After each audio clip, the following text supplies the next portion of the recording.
The numbers are staggering. The number of NYPD officers on the job, now the lowest in more than 3 decades, with about 200 cops reportedly leaving each month.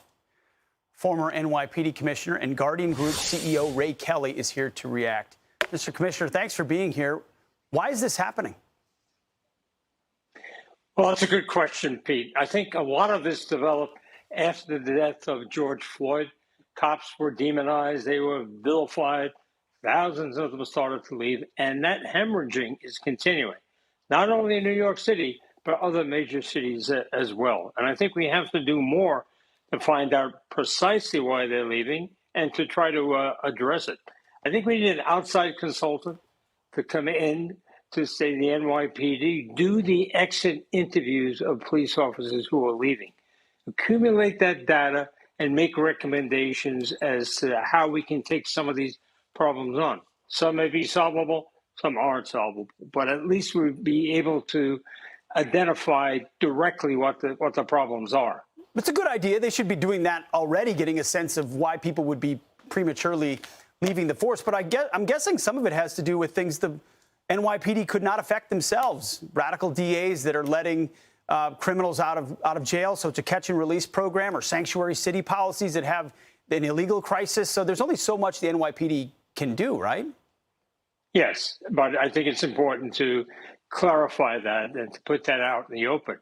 What can be affected and what can't be. But you're right, there's a lot of problems in the environment that I think it's more difficult now to be a police officer, certainly in New York, than it's ever been, certainly when I was a police officer. So, but I'd like to see those problems in black and white. I'd like to have an objective analysis of them. So at least politicians or executives in the police department can attempt to address it.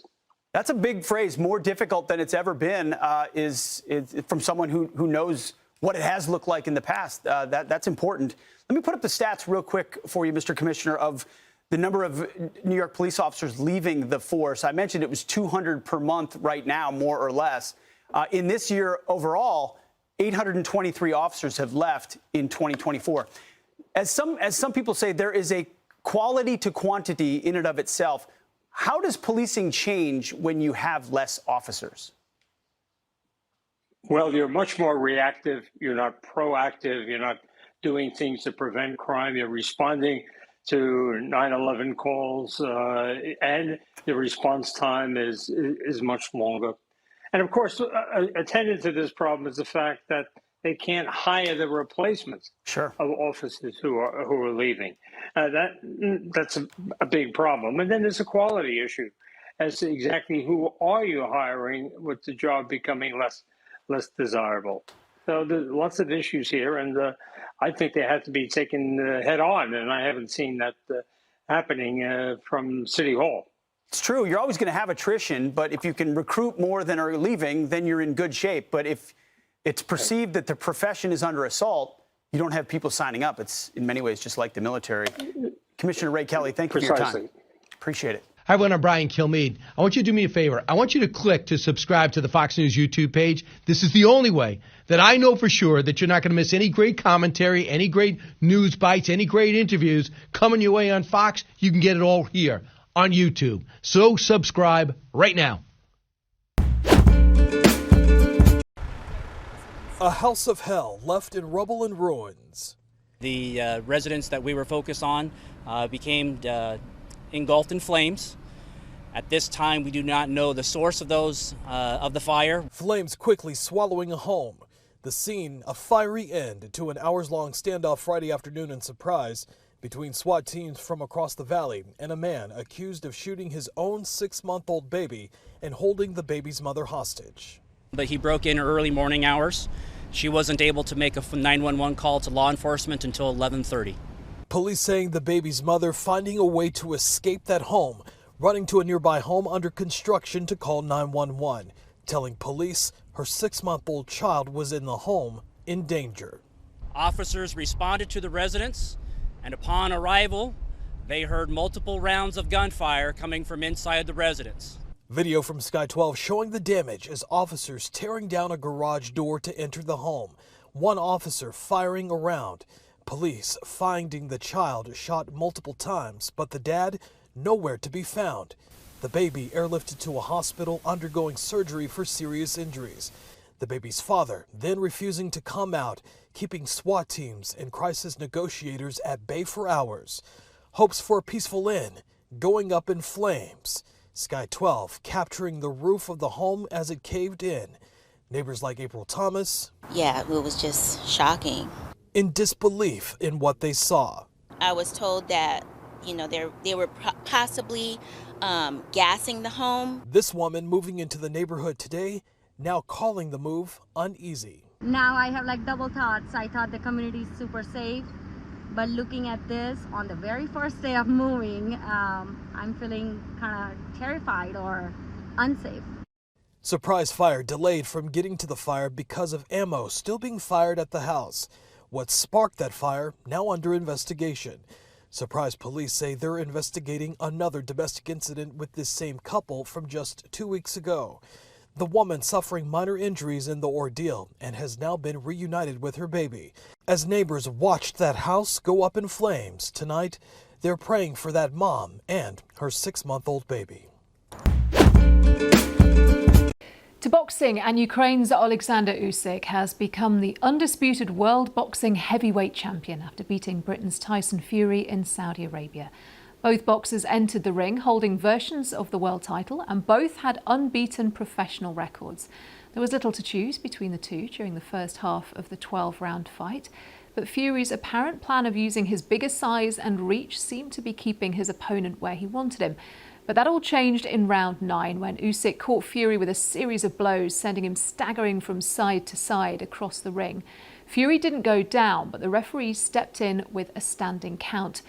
After that, while Fury managed to avoid taking too much further damage, he was unable to inflict much himself. The fight went the full distance, and Usyk was awarded a split decision 2-1 by the judges. Makes him the first man to hold all of the major heavyweight titles, making him what's known as a unified champion for a quarter of a century. Let's hear from the champion and the man he beat. My focus was only this fight. Now, I'm happy.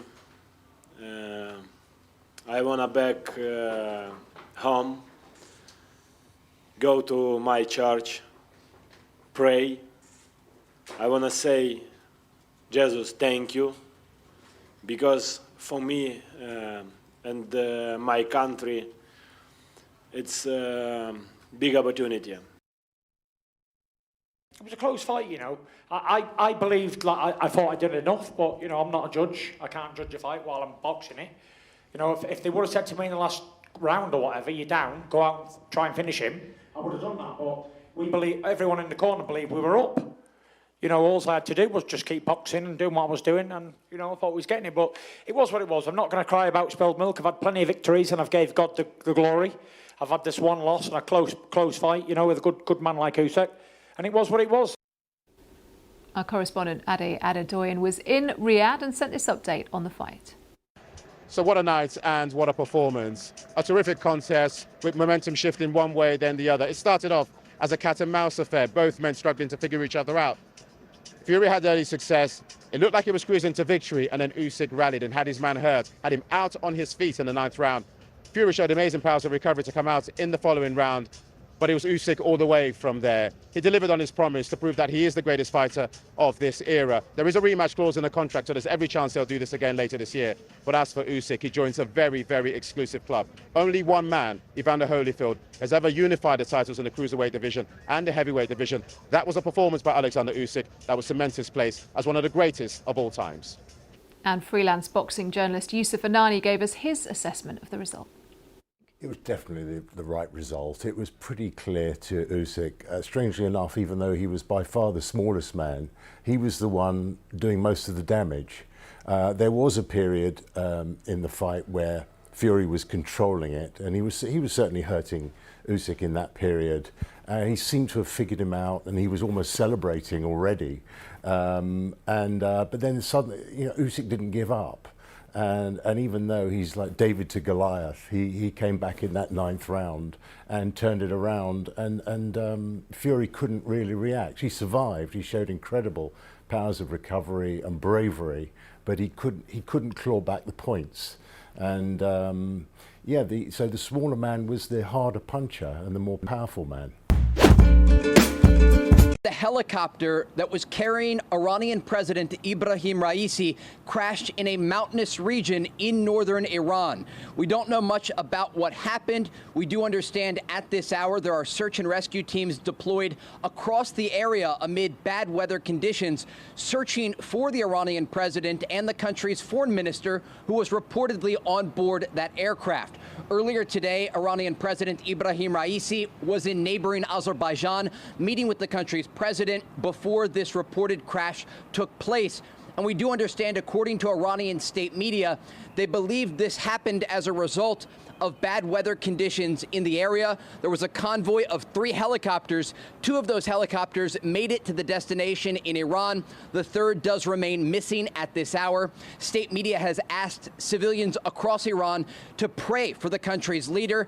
And at this hour, again, we do not have any information on where the helicopter crashed Will you accept the election results of 2024 no matter what happens, Senator? No matter what happens? No, if it's an unfair election, I think it's going to be contested by either side. Senator, no matter who wins. I think you're asking the wrong person. The Democrats are the ones that have opposed every Republican victory since 2000. Every single one. It's Hillary Clinton. No Democrat has refused to concede. Hillary Clinton conceded. Senator, will you accept the election results? Hillary Clinton said the election was stolen from her and that Trump was illegitimate. Kamala Harris agreed. Senator, we have Democrats now. Senator, she conceded the election. And attended the inauguration. She said that Trump was illegitimate. She said that the election had been stolen. Kamala Harris agreed. By the way, there are Democrats serving in Congress today who in 2004 voted not to certify the Ohio electors because they said those machines had been tampered with. And you have Democrats now saying they won't